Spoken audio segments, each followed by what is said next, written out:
우리에게 주시는 하나님의 말씀은 마태복음 25장 3절에서 4절 말씀입니다. 미련한 자들은 등을 가지되 기름을 가지지 아니하고 슬기 있는 자들은 그릇에 기름을 담아 등과 함께 가져갔더니. 아멘. 우리는 적당히 하는 것을 미덕이라고 여깁니다. 너무 앞서가면 시기를 받고 너무 뒤처지면 무시를 당하기 때문입니다. 그래서 우리는 사회생활을 할 때도 인간관계를 맺을 때도 적당한 거리와 적당한 온도를 유지하는 법을 터득합니다. 튀지 않으면서도 자기 몫은 챙기는 그 적당함은 고단한 세상에서 살아남기 위한 가장 효율적인 생존 전략입니다. 문제는 이 안전한 생존 전략이 우리의 신앙의 영역까지 스며들어와 있다는 것입니다. 어느 순간부터 우리는 하나님 앞에서 적당한 거리를 유지하기 시작합니다. 그래서 우리는 신앙 영역에서도 적당한 선을 긋습니다. 기도는 바쁘면 안 합니다. 그리고 시간이 날 때만 합니다. 말씀은 필요할 때만 찾습니다. 그리고 평소에는 우선순위에서 밀립니다. 하나님을 사랑한다고 고백은 합니다. 하지만 우리의 시간과 관심과 열정은 여전히 다른 것들에 더 많이 빼앗기고 있습니다. 죄에 대해서도 마찬가지입니다.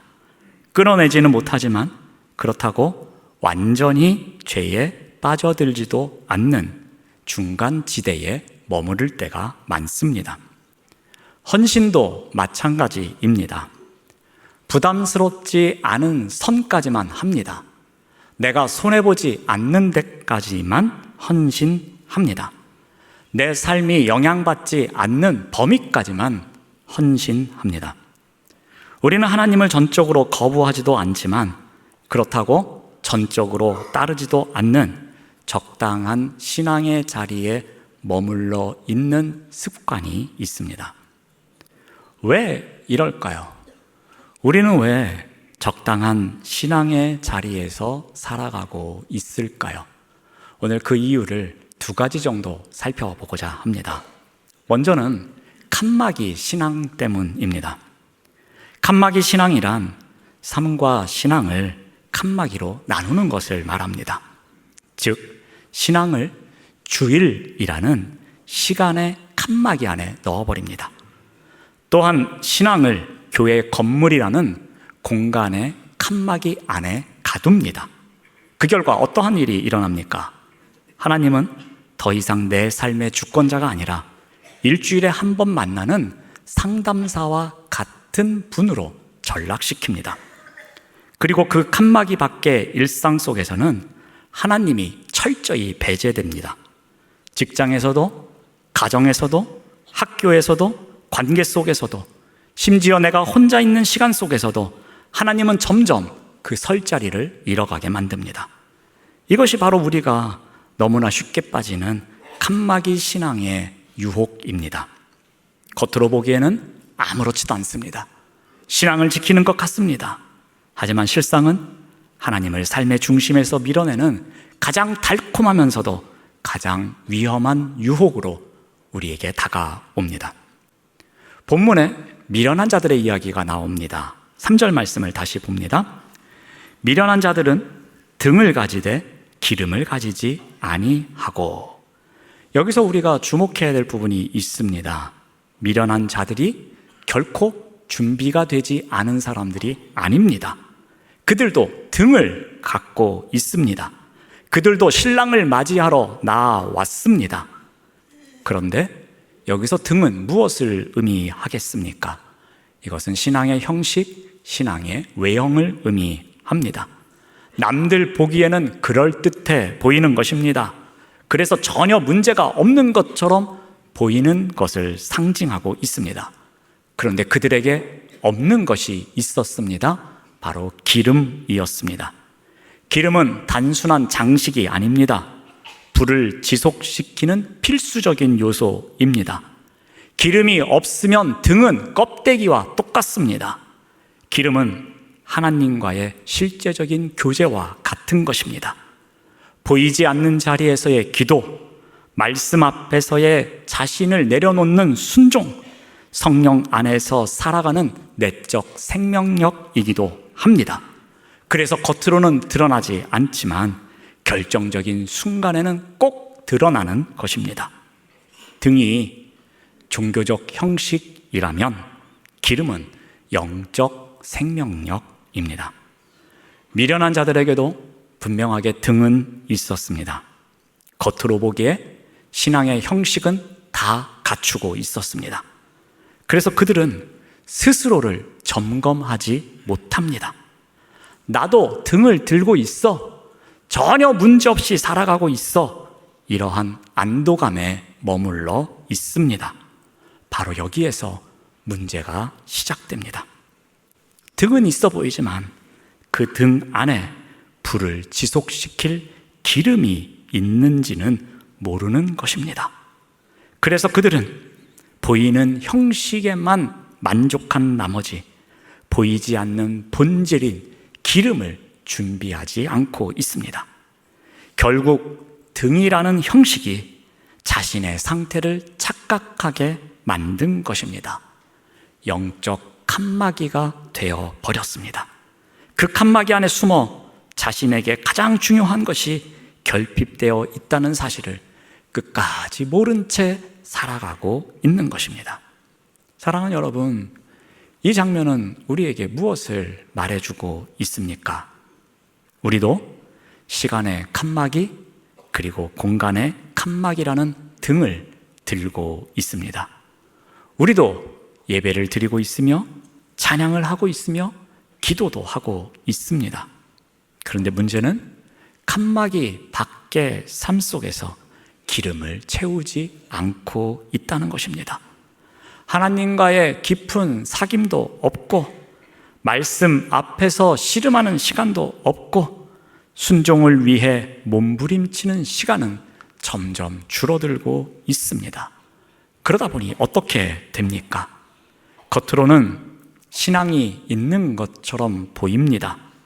결정적인 순간에 불이 꺼져버리는 일이 생깁니다.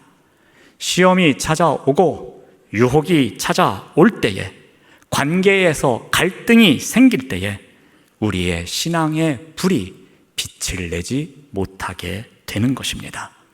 자, 그렇다면 어떻게 해야 우리가 이와 같은 칸막이 신앙에서 벗어날 수 있겠습니까? 우리는 예배당 문을 나설 때에 오늘 예배 다 마쳤다 생각하며 안도하면 안 됩니다. 왜냐하면 영적인 의미를 살펴볼 때에 진짜 예배는 우리가 성전문을 열고 나갈 때부터 시작되기 때문입니다. 예배당 안에서의 신앙은 등을 점검하고 기름을 공급받는 시간입니다.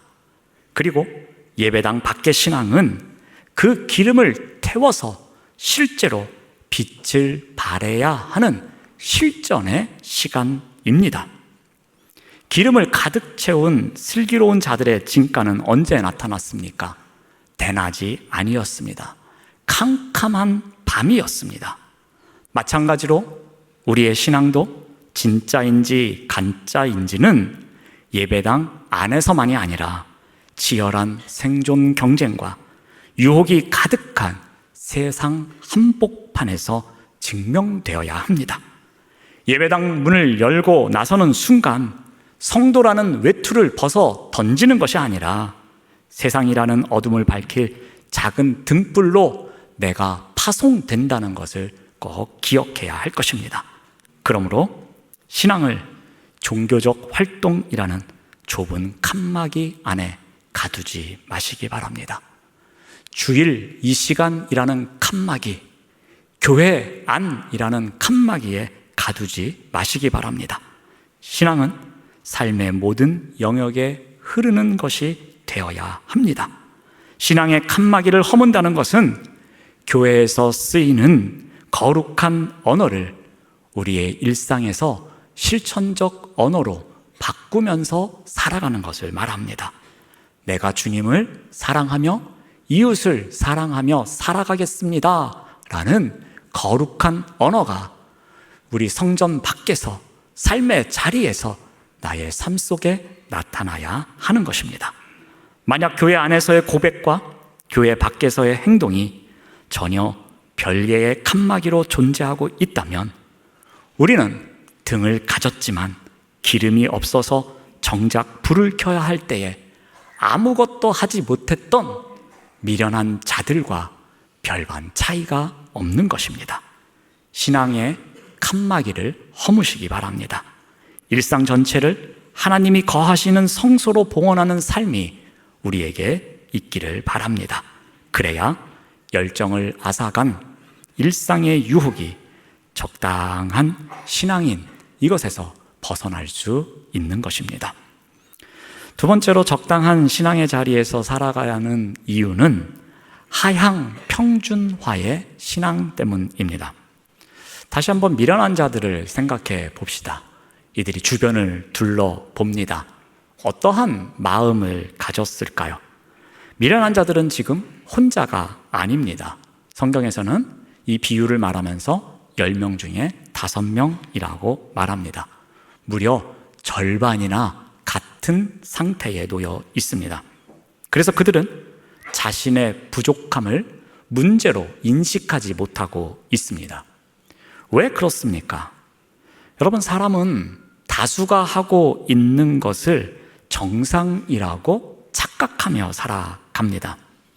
그런데 여러분, 만약에 이 미련한 자들이 5명이 아니라 1명이라고 전제해 봅시다. 10명 중에 1명만이 등을 들고 있고 나머지 9명은 기름까지 준비했다고 생각해 봅시다. 그러면 이 한 사람은 어떠한 생각을 하겠습니까? 아마도 부끄러워할 것입니다. 왜 나만 기름을 준비하지 못했지? 어떻게 하나? 지금이라도 기름을 준비할 수 있을까? 이런저런 고민을 할 것입니다. 그런데 그들은 무려 5명이었습니다.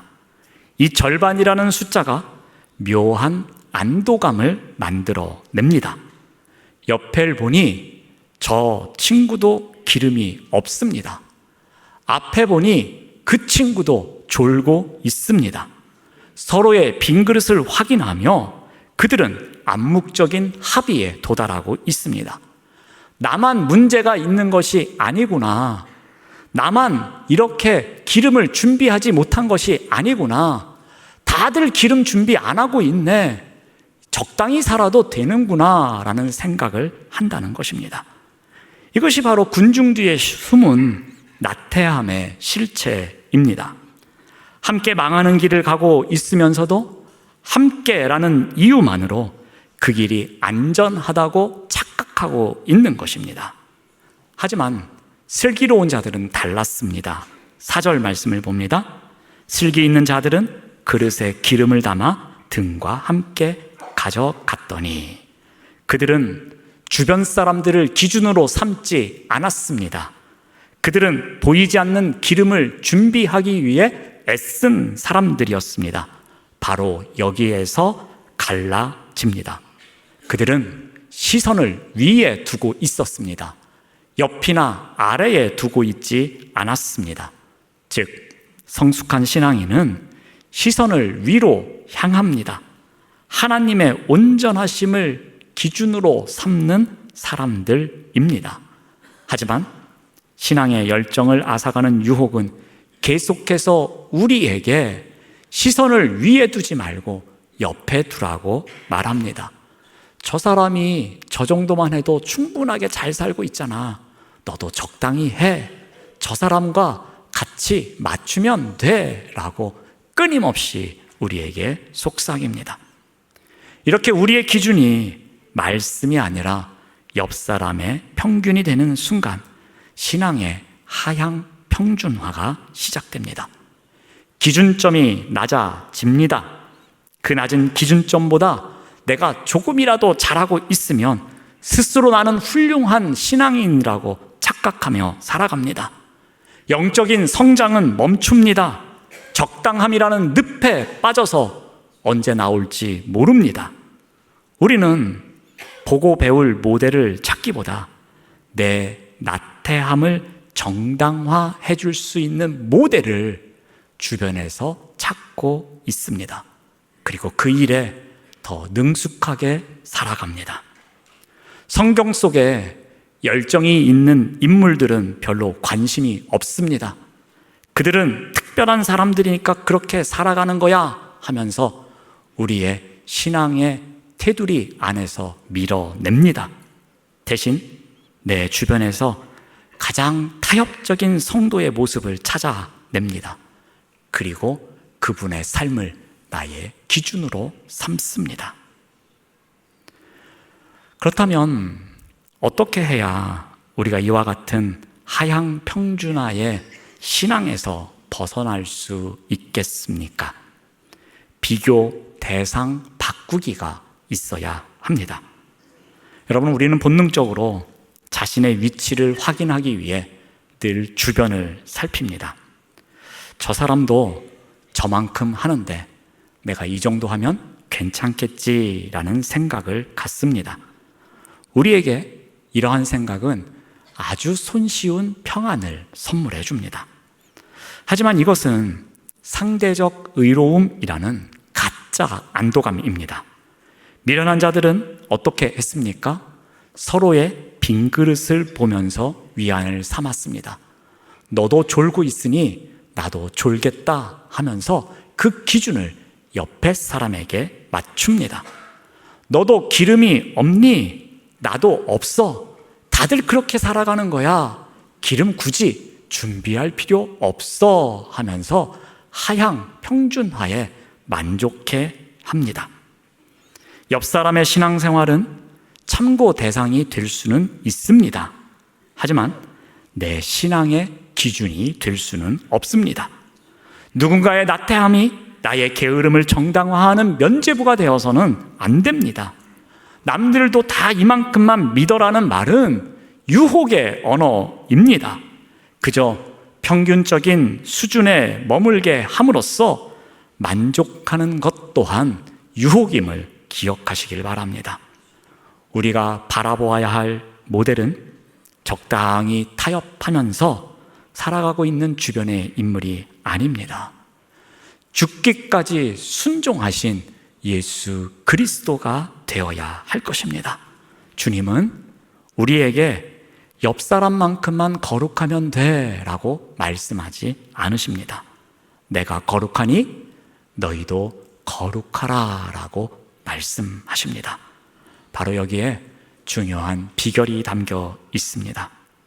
신앙의 시선을 우리가 주님께로 고정하고 살아간다면, 우리의 순종의 기준이 예수 그리스도가 된다면 우리 안에 거룩한 불만족이 떠오릅니다.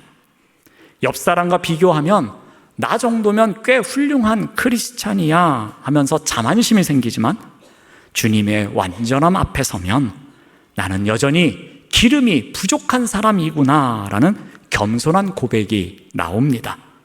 그런데 이 부족함에 대한 인식이 바로 기름을 채우게 만드는 동력이 됩니다. 주님이 보여주신 그 끝없는 사랑과 완전한 순종을 기준으로 삼을 때에 우리는 비로소 적당히라는 달콤한 유혹에서 벗어나 날마다 새롭게 자신을 쳐서 복종케 하는 성장의 삶을 살아갈 수 있는 것입니다. 사랑하는 여러분, 옆 사람의 등불에 기름이 없다고 해서 절대로 안심하지 마시기 바랍니다. 오히려 그 모습을 보면서 내 그릇의 기름을 더 치열하게 점검하시기 바랍니다. 세상의 평균이 아닌 주님의 온전하심을 표대 삼으시기 바랍니다. 그래서 끝까지 타오르는 열정의 삶을 살아가시길 바랍니다. 그래야 열정을 앗아간 일상의 유혹인 적당한 신앙에서 벗어날 수 있는 것입니다. 사랑하는 여러분, 오늘 우리는 교회 창립 66주년을 맞이합니다. 66년이라는 시간은 결코 짧지 않은 시간입니다. 수많은 눈물의 기도와 헌신이 있었습니다. 그리고 믿음의 선배들의 수고 위에 오늘의 우리 교회가 세워져 가고 있습니다. 우리는 그 은혜를 꼭 기억해야 할 것입니다.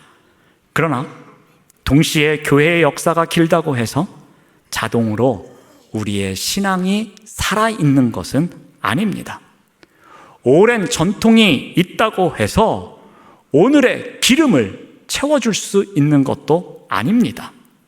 과거의 뜨거움이 오늘의 열정을 대신할 수 있는 것도 아닙니다.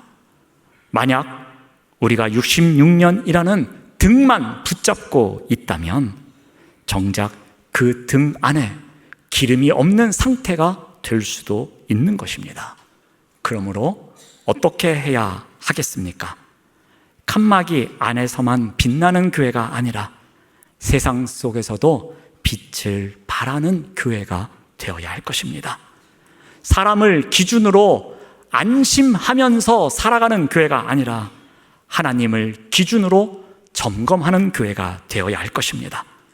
적당한 신앙에 머무는 교회가 아니라 끝까지 기름을 준비하는 교회가 되어야 할 것입니다.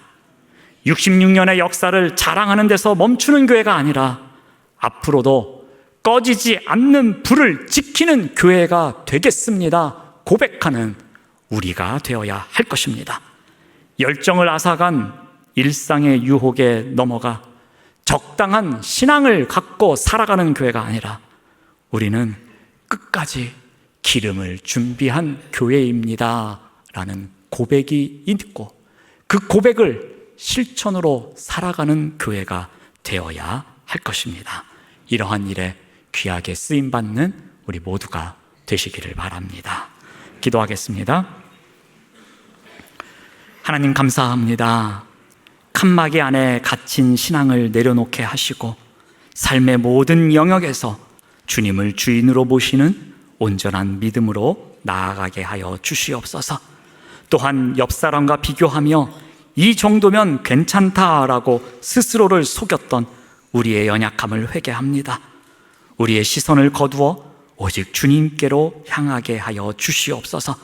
주님의 거룩하심을 기준 삼아 날마다 우리 자신을 돌아보게 하옵시고 기름을 채우는 삶을 살아가도록 인도하여 주시옵소서. 예수님의 이름으로 기도드립니다. 아멘.